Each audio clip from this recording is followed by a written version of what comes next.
Hey, what's up guys? Today I'll be doing a review on the Bayoneta Mexican-made boxing gloves. So stay tuned.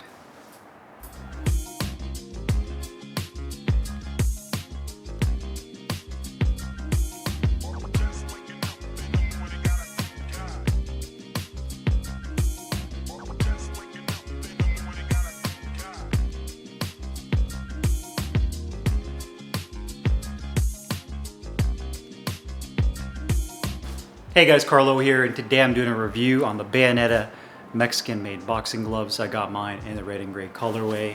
16 ounces, lace-up closure. Bayoneta is a relatively new brand that was actually created by Edgar, the boxing collector. And if you're familiar with Edgar, he has an amazing website, theboxingcollector.com. I'll put the link in the description box, where he sells only authentic Mexican-made boxing equipment. So brands like No Boxing, No Life, New Sporting, Gil Zeppel, you name it, he typically has it on his website. And if he doesn't have it, I'm sure he can get it for you.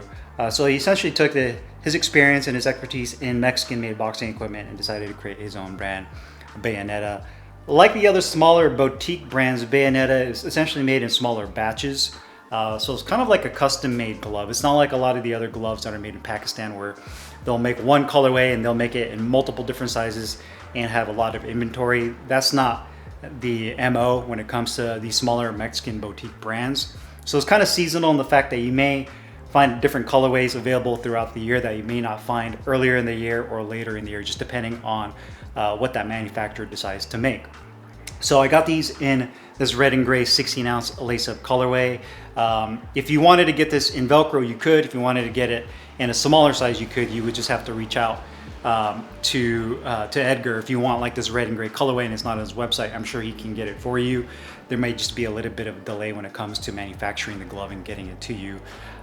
He does also have other colorways that are available that are in stock on his website. So if the red and gray is not something you like, check out his website and you can see what he has to offer there. Now, design-wise, this glove is handmade in Mexico with full genuine leather construction. It utilizes a latex foam padding over the strike surface.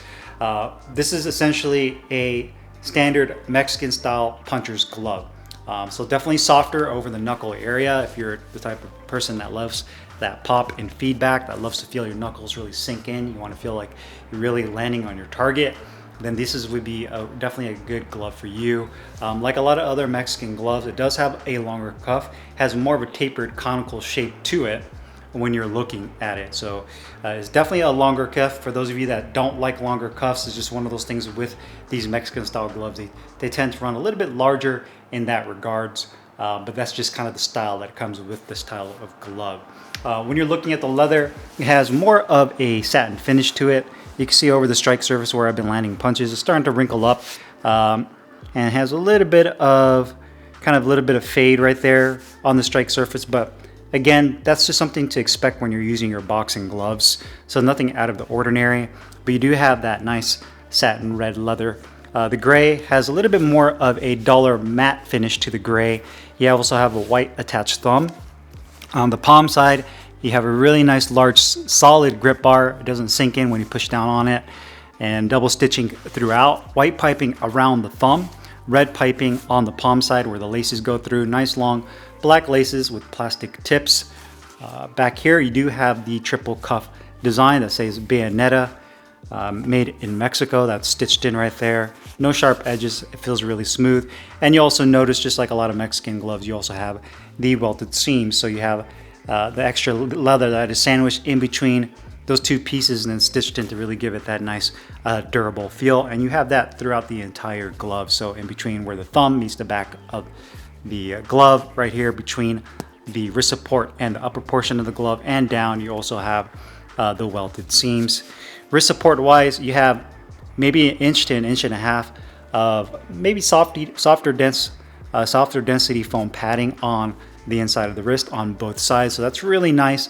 And the fact that you get a good amount of wrist support comes up and kind of tapers off around this section and right up to where the white piping is on the thumb. On the back of the wrist, again, you have, I'd say, maybe about an inch of that same density foam padding on the inside, although the padding on the back side is a little bit more on the denser side, so you get a little bit more rigidity on the back of the wrist. On this side, you also have the B for Bayoneta, which is also doubles as a sword. So you can kind of see that there's actually a bayonet sword that is part of that. So kind of a cool little design right there. And that's actually imprinted onto the leather. It has kind of a matte feel to it on that. The inside liner is very nice. I like the fact that Edgar decided to go with more of the smoother satin liner instead of that rough canvas liner, and it feels really nice and comfortable when you slide your hand in there. Quality wise, these gloves are really good. I mean, I'd say pretty close up there with brands like Boxeo TM in terms of just the leather quality, how sturdy the glove feels, how well it's held up. You know, the color really shines well, so the dye on the leather looks really good. The welted seams are all trimmed and cut nicely. You don't see any exposed stitching. The symmetry of the stitching is really good throughout. I mean, if you wanted to nitpick, you can say, okay, it's a little bit wider there and then it gets a little narrow. But again, I mean, if we're just being nitpicky, you'll see that. You also see that there's the stitching pattern right there. Also, it's cut off, but again, we're just being nitpicky with that. So you have that stitching on the palm and the palm compartment and thumb. Looks really good. No ventilated holes. The piping on the bottom looks really clean. And the glove wasn't too far off weight. Now, when it comes to Mexican gloves, they're usually historically have always been extremely heavy than their advertised weight. So if you got a 16-ounce glove and you put it on the scale, it ends up being like 18 ounces. So these gloves actually weighed in at, if I recall, 16.7 ounces. So they're only a hair over a weight, which is great to see with a Mexican made glove. Again, the little attention to details that really make a big difference, like the liner and doing their best to make sure that the glove is on point with the weight. But overall, I'm very satisfied with the quality of these gloves. They've held up very nicely and they feel really rugged and just a very well built glove. Comfort wise, when you slide your hand in here, the liner is very nice. I'd say that one of the biggest issues, again, with Mexican made gloves is the thumb. So oftentimes, like Reyes sometimes has a kind of just a weird flared out thumb and it's really tight around this portion. Well, they did a really good job of making this a little bit wider, and you also notice that the hole, this opening, is wider too. It's not too closed off. And what that does is allow, if you have kind of a fatter palm area, this lower portion of your palm right here, where all your meat is on your hand, if you have a really meaty hand like that, you want to have a little bit of breathing room in this portion of the glove. And sometimes companies will make this really tight, and that just makes it so uncomfortable, especially in this area. And they've really done a really good job of keeping that pretty loose, in the fact that, yes, you still get that support you're looking for, but it doesn't feel like you're restricting the blood flow in your hand. The thumb also is a really good position, especially for a Mexican glove. The tip of the thumb is right where it needs to be at. Even when I make a fist, it doesn't collapse down. You can see that the attached thumb does a good job of keeping that thumb tucked in, but not to the point where it actually pulls down on the tip and kind of folds over and makes your thumb jam. And you'll really know it once you start hitting the bag, because when you hit the bag, you're doing bag work with the glove, your hand will shift a little bit while you're landing punches. It kind of shifts a little bit forward when you're landing. So it's good that it has a good amount of depth.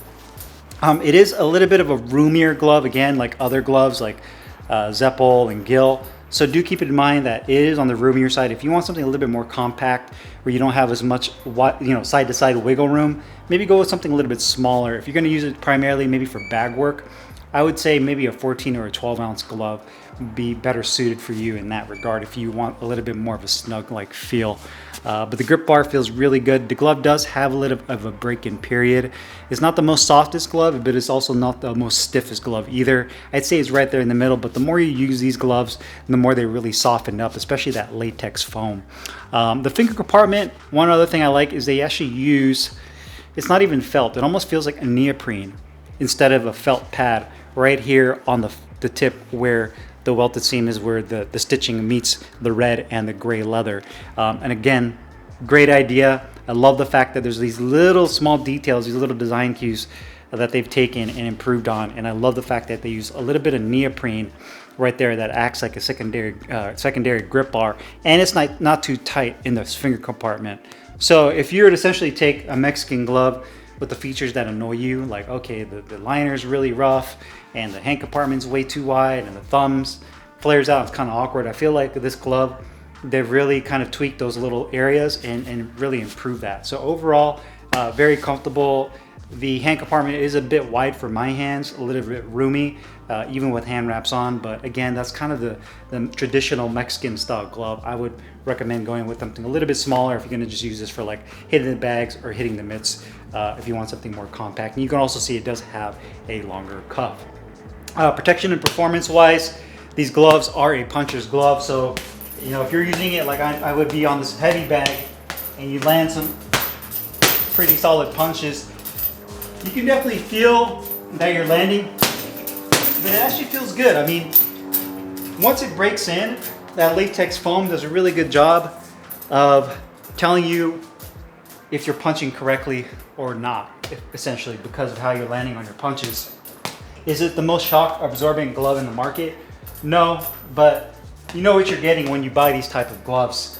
You can also supplement it with like a gel knuckle guard, something that gives you a little bit of extra shock protection. But they do an overall pretty good job.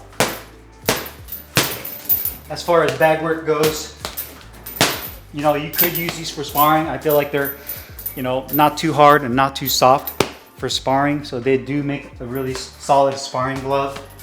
Great for mitt work and for bag work as well. So to me, these are a really good overall, if you want to call it basically a training glove, Mexican style training glove that you can use for everything in the gym.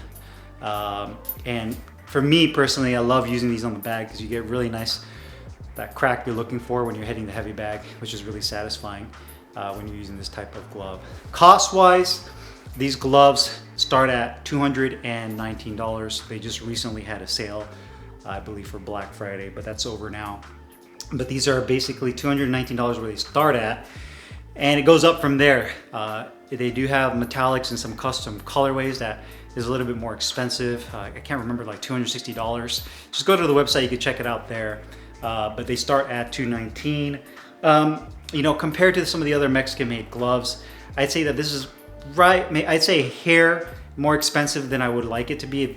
To me, if they could make this a sub $200 glove, like 190 bucks, that's a killer deal. One thing I did want to mention is you also get a pair of hand wraps and lace, like if you want to call it lace converters. So essentially they're like lace and loops, but from Boxing Collector that he includes with that. So if you factor in that you get a pair of lace and loops so you can lace the gloves yourselves and an extra pair of hand wraps, then that kind of makes the deal a little bit sweeter. But I would have liked to see this be more of kind of like a $190 glove, so it's much more competitive with gloves like Reyes and some of the other brands that the Boxing Collector carries. But I can also see the advantages that this glove has over some of the others. A better liner, a better, more comfortable thumb. I like that secondary neoprene grip bar. So there are some pros and cons to that. It just really depends on your personal taste and preference with it. But overall, very satisfied with these gloves, especially for a larger 16-ounce Mexican made glove.